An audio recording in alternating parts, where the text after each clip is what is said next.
And the flower finally blooms, man. This episode is going to be a hard one to talk about because it's really hard to put into words, I think, for the most part of the episode. And the flower finally blooms, man, and it was beautiful. I got to say, the choreography of just that whole routine, they didn't really, IG did not really cut corners this time. They really showed that dancing. They didn't just, show like quick, like kind of like cut clips, like, hey, here's a screenshot, hey, here's a screenshot, and then have them continue to dance. They did what they needed to do, and they gave us some animation this time, given their worst still the screenshots, and I'd love to see just full on straight up dancing, no screenshots whatsoever. But those poses after you come out of a technique are part of ballroom dancing. It's what you're not just your poise, the look on your face, not just those things, but your stature, how you're standing, what position you are. And they talk about, hey, Mako, I can't believe her back is arched and or bent like that. It would take a lot of time to work, of working out in order to be able to be in that position. And that just goes, that's just something that helps support saying, hey, she works out a lot and she is actually a very good dancer. She's just never had the frame that would, she's never been with someone who would allow themselves to be a frame rather than trying to be, the flower. Gaju has basically been trying to be the flower, while S. Mako may even be a better dancer than him. Except, that's one thing I do understand Gaju, though. We get that flashback. We got it last episode, but I don't think I ever, really kind of like dove into it. Gaju was frustrated because she didn't know what she wanted to be, and that was part of one of her weaknesses. She's holding herself back because she's indecisive. Something like a character Momo from My Hero Academia. That's something we talked about today in the review. If you guys watched that, indecisive. That's all there is to it. She's too indecisive, and it held her back, and that's what's going to happen in My Hero Academia next week for sure. But yeah, indecisiveness can really restrain you, and I love the Fujita thing. He's kind of like, he got that cold blood. He's like, play the music. I gotta get my blood warm. I gotta get this going. And there's so many times where, it's the butterflies. As soon as you gotta get that first play. It's kind of like in baseball. If you're a nervous pitcher, it's your first time pitching, coach puts you in there because he sees that you have a lot of potential. You gotta wait. You settle in after those first couple strikeouts, or maybe that first inning. You know what I mean? You're a rookie quarterback. It doesn't matter any kind of sport. If it's your first time doing it, you're just kind of like, you gotta get loose, and this was his first time doing that. And another thing about professional sports and ballroom dancing is the whole performing in the clutch. I guarantee some of you guys have to know Tim Tebow. He's someone who did not do very well in the first three quarters, but whenever the lights were brightest, he always showed up in that fourth quarter, and that's who Fujita is. And we still know that he's not even the best dancer. They even say that they're only applauding Mako in this episode. So another thing I want to dive into is the whole, I hear them clapping, I hear them applauding us. Or no, I can tell they're applauding us, but I don't hear it. Excuse me, and I know that. I've played basketball games, and I don't like tooting my own horn. And you guys have seen my trophy, my plaque trophy cases, or not cases, but you've seen it. You've seen my stairwell of trophies. So I could play sports. I was good at sports. I was an underclassman, started varsity, and there's been so many moments. I've had great moments. Just like maybe I scored 10 points, and I've scored 10 points in 2 minutes before, and things like that. I'm not saying I was no D1 athlete or anything like that, but I could play. I was good for the class I was in. In terms of school class 1A. So it's not that big, but I was good, and I've gotten those moments to where I can tell people are cheering. I can tell we're making the comeback, and people are just applauding the hell out of us, but I can't hear it. All I can hear is this thing right here, pounding. And what is that? Adrenaline.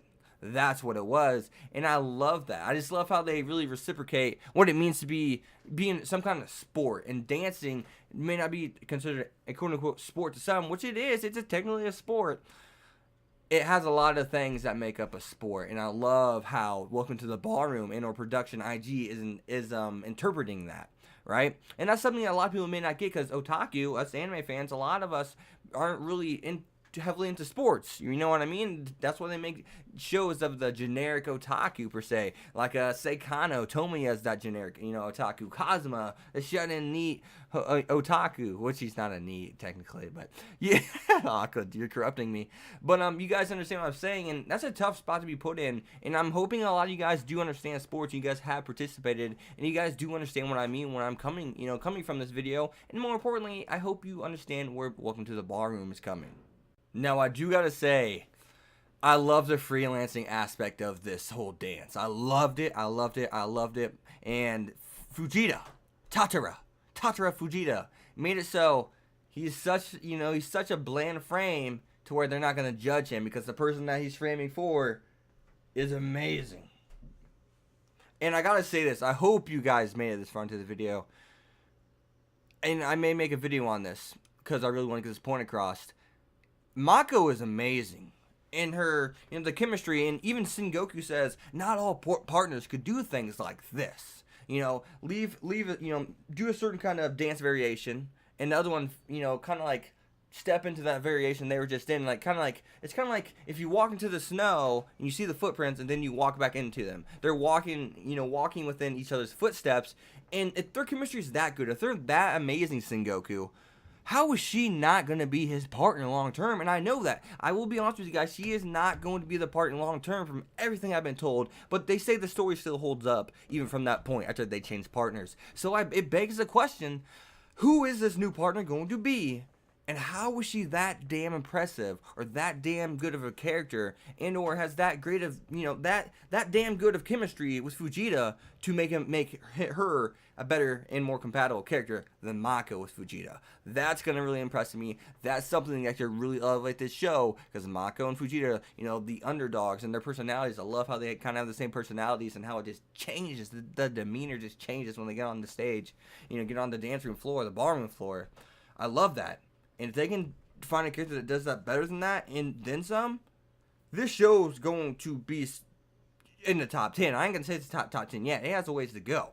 It has a ways to go. What's this, episode 9? Episode 10, somewhere around there? It has a ways to go. And it hasn't done anything crazy impressive. We still, have a novice dancer, Fujita, who has, awesome scenes that make you want to root for him. But I want to see the thing that really puts him over the top. But whenever Hyodo is talking about a quick reverse step, something, and he's like, I wouldn't do that. Things are, if they do a couple more spins, things will start to get stale. I wouldn't do that. I would do this, and then that, and then that. He named 3 things. I can't remember what they were. I just know it was a quick step, something, and a rondo leg kick, or something like, or a rindo leg kick, and he said something like that, and then they did it, and that smirk, he's kind of like, he just started smiling. I was like, I like his character. He's, you have these main cast of characters, and you have those X Factor characters, and that's what Hyodo is, and I love that smirk. We actually got emotion out of him, a big-ass smile, big-ass smirk on his face, and I love that scene. But the ending music, every time, it's like, it's so amazing. It's so amazing. Can I say it? It's amazing. But other than that, I'm pretty sure my camera's going to die, so I got to close the video off here, guys, and I have nothing else to say, or else I'd be rambling on. The show is amazing. If you haven't started watching it, then you're messing up. As always, guys, you guys have been Hex. Be sure to leave a like, comment, subscribe, follow me on Twitter, X25, and be sure to check out my Patreon if you guys do like what I do here, and you want me to help me make this a career. See you guys next time. Peace. Thanks for watching, guys.